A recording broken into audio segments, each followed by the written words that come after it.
CM ಸಿದ್ದುಗೆ city Ravi ಸವಾಲ್. ಸಿದ್ದರಾಮಯ್ಯ ಹೇಳಿದ್ದೇನೋ ಏನಿದು ಅಂಚೆ ಮತ ಟ್ಯಾಂಪರಿಂಗ್. ಕರ್ನಾಟಕ ರಾಜಕಾರಣದಲ್ಲಿ ಈಗ ಮತ ಡಕಾಯಿತಿ ಎಂಬ ಪದ ಭಾರಿ ಸಂಚಲನ ಮೂಡಿಸುತ್ತಿದೆ. ಶೃಂಗೇರಿ ವಿಧಾನಸಭಾ ಕ್ಷೇತ್ರದ ಅಂಚೆ ಮತಗಳ ಎಣಿಕೆ ವಿಚಾರ ಈಗ ರಾಜ್ಯದ ಇಬ್ಬರು ಪ್ರಭಾವಿ ನಾಯಕರ ನಡುವೆ ನೇರ ಜಿದ್ದಾಜಿದ್ದಿಗೆ ಕಾರಣವಾಗಿದೆ. ಸಿಎಂ ಸಿದ್ದರಾಮಯ್ಯ ಮಾಡಿರುವ ಗಂಭೀರ ಆರೋಪಕ್ಕೆ ಕಿಡಿಕಾರಿರುವ ಸಿಟಿ ರವಿ ಬಹಿರಂಗ ಸವಾಲ್ ಹಾಕಿದ್ದಾರೆ. ಅಷ್ಟಕ್ಕೂ ಶೃಂಗೇರಿಯಲ್ಲಿ ನಡೆದಿದ್ದೇನೋ ಏನಿದು ಅಂಚೆ ಮತಗಳ ಟ್ಯಾಂಪರಿಂಗ್ ಹಗರಣ ಅಂದ್ರ ಆ ಕುರಿತ ಇನ್ಸೈಡ್ ಮಾಹಿತಿಯನ್ನ ಬಿಚ್ಚಿಡ್ತೇವೆ. ಆದ್ರೆ ಅದಕ್ಕಿಂತ ಮೊದಲು ಹಲೋ ಕನ್ನಡ ಯೂಟ್ಯೂಬ್ ಚಾನೆಲ್ ಅನ್ನ ಸಬ್ಸ್ಕ್ರೈಬ್ ಮಾಡ್ಕೊಳ್ಳಿ. ಹಾಗೇನೇ ಪಕ್ಕದಲ್ಲಿರೋ ಬೆಲ್ ಬಟನ್ ಅನ್ನು ಪ್ರೆಸ್ ಮಾಡಿ. ಶೃಂಗೇರಿಯಲ್ಲಿ ನಡೆದಿದ್ದು ವೋಟ್ ಚೋರಿಯಲ್ಲ, ಬದಲಾಗಿ ಮತ ಡಕಾಯಿತಿ ಅಂತೇಳಿ ಇತ್ತೀಚೆಗೆ ಸಿಎಂ ಸಿದ್ದರಾಮಯ್ಯ ಗಂಭೀರ ಆರೋಪ ಮಾಡಿದ್ರು. ಈ ವಿಚಾರವಾಗಿ ಅಧಿಕಾರಿಗಳು ಹಾಗೂ ಚುನಾವಣಾ ತಜ್ಞರ ಜೊತೆ ಮಾತನಾಡಿದ್ದೇನೆ. ಎಣಿಕೆ ಆದ ಬಳಿಕ ಟ್ರಂಕ್ ನಲ್ಲಿ ಮತಪತ್ರಗಳನ್ನ ಇಡ್ತಾರೆ. ಕೌಂಟಿಂಗ್ ಅವಧಿಯಲ್ಲಿ ಬಿಜೆಪಿ ಅಧಿಕಾರದಲ್ಲಿತ್ತು. ಸಿಬ್ಬಂದಿ ಮೂಲಕ ತಿದ್ದುಪಡಿ ಮಾಡಿದ್ದು ಖಚಿತವಾಗಿದೆ ಅಂತೇಳಿ ಸಿಎಂ ಸಿದ್ದರಾಮಯ್ಯ ಗಂಭೀರ ಆರೋಪ ಮಾಡಿದ್ರು.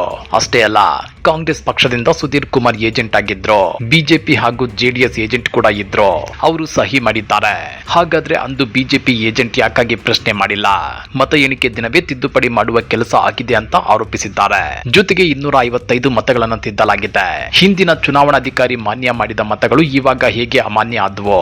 ಇದು ವೋಟ್ ಚೋರಿಯಲ್ಲ, ವೋಟ್ ಡಕಾಯಿತಿ ಅಂತೇಳಿ ಸಿಎಂ ಸಿದ್ದರಾಮಯ್ಯ ವಾಗ್ದಾಳಿ ನಡೆಸಿದ್ದಾರೆ. ಇದೇ ವಿಚಾರವಾಗಿ ರಿಯಾಕ್ಟ್ ಮಾಡಿರೋ ಎಂಎಲ್ಸಿ ಸಿಟಿ ರವಿ ಅವರು ದಾಖಲೆಗಳಿದ್ರೆ ಸಾಬೀತುಪಡಿಸಿ ಅಂತ ಸವಾಲ್ ಹಾಕಿದ್ದಾರೆ. ಸಿಎಂ ಸಿದ್ದರಾಮಯ್ಯ ಹಿರಿಯರಿದ್ದಾರೆ, ಅವರು ಬಾಯಿಗೆ ಬಂದಂತೆ ಮಾತನಾಡಬಾರದು. ದಾಖಲೆಗಳಿದ್ರೆ ಚುನಾವಣಾ ಆಯೋಗ ಅಥವಾ ನ್ಯಾಯಾಲಯಕ್ಕೆ ನೀಡಲಿ ಅಂತ ಆಕ್ರೋಶ ಹೊರಹಾಕಿದ್ದಾರೆ.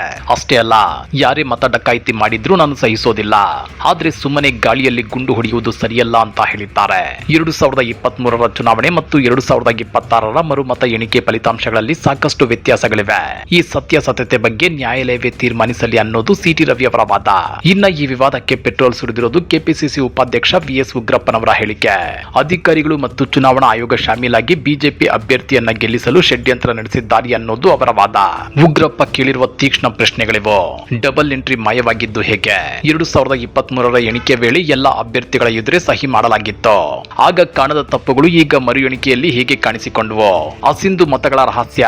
2023ರಲ್ಲಿ ಸಿಂಧು ಆಗಿದ್ದ ಅಂಚೆ ಮತಗಳು 2026ರ ಮರು ಎಣಿಕೆಯಲ್ಲಿ ಅಸಿಂಧು ಆಗಿದ್ದು ಹೇಗೆ? ಟ್ಯಾಂಪರಿಂಗ್ ಶಂಕೆ. ಭದ್ರತಾ ಕೊಠಡಿಯಲ್ಲಿದ್ದ ಮತಪತ್ರಗಳನ್ನ ಟ್ಯಾಂಪರಿಂಗ್ ಮಾಡಲಾಗಿದೆ ಎಂಬುದು ಕಾಂಗ್ರೆಸ್ನ ಗಂಭೀರ ಆರೋಪ. ಈ ಇಡೀ ಪ್ರಕರಣವನ್ನ ಗಮನಿಸಿದ್ರೆ ನಮಗೆ ಕೆಲವು ಪ್ರಶ್ನೆಗಳು ಕಾಡುತ್ತವೆ. ವ್ಯವಸ್ಥೆಯ ಮೇಲೆ ನಂಬಿಕೆಯಲ್ಲಿ, ಚುನಾವಣಾ ಆಯೋಗದ ಭದ್ರತೆಯಲ್ಲಿರುವ ಇವಿಎಂ ಮತ್ತು ಮತಪತ್ರಗಳು ಸೇಫ್ ಅಲ್ವಾ? ಮರುಮತ ಎಣಿಕೆಯ ಫಲಿತಾಂಶ. ಒಂದು ವೇಳೆ ಮರುಮತ ಎಣಿಕೆಯಲ್ಲಿ ಫಲಿತಾಂಶ ಬದಲಾದ್ರೆ ಅದು ಪ್ರಜಾಪ್ರಭುತ್ವದ ಅತಿ ದೊಡ್ಡ ವಿರೋಧಾಭಾಸವಾಗಲಿದೆ.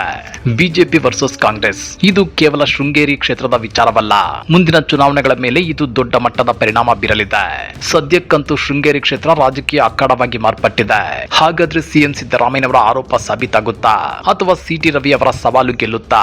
ನ್ಯಾಯಾಲಯದ ತೀರ್ಪಿನ ಮೇಲೆ ಇದೀಗ ಎಲ್ಲರ ಕಣ್ಣು ನೆಟ್ಟಿದೆ. ನಿಮ್ಮ ಪ್ರಕಾರ ಶೃಂಗೇರಿಯಲ್ಲಿ ಅಕ್ರಮ ನಡೆದಿದೆಯಾ ಅಥವಾ ಇದು ಕೇವಲ ರಾಜಕೀಯ ಪ್ರೇರಿತ ಆರೋಪವೇ? ಕಮೆಂಟ್ ಮಾಡಿ, ವಿಡಿಯೋ ಲೈಕ್ ಮಾಡಿ, ಶೇರ್ ಮಾಡಿ. ಇಂಥ ಮತ್ತಷ್ಟು ರೋಚಕ ರಾಜಕೀಯ ಸುದ್ದಿಗಳನ್ನ ಮಿಸ್ ಮಾಡದೆ ನೋಡಬೇಕು ಅಂದ್ರೆ ಹಲೋ ಕನ್ನಡ ಯೂಟ್ಯೂಬ್ ಚಾನೆಲ್ ಅನ್ನ ಸಬ್ಸ್ಕ್ರೈಬ್ ಮಾಡ್ಕೊಳ್ಳಿ.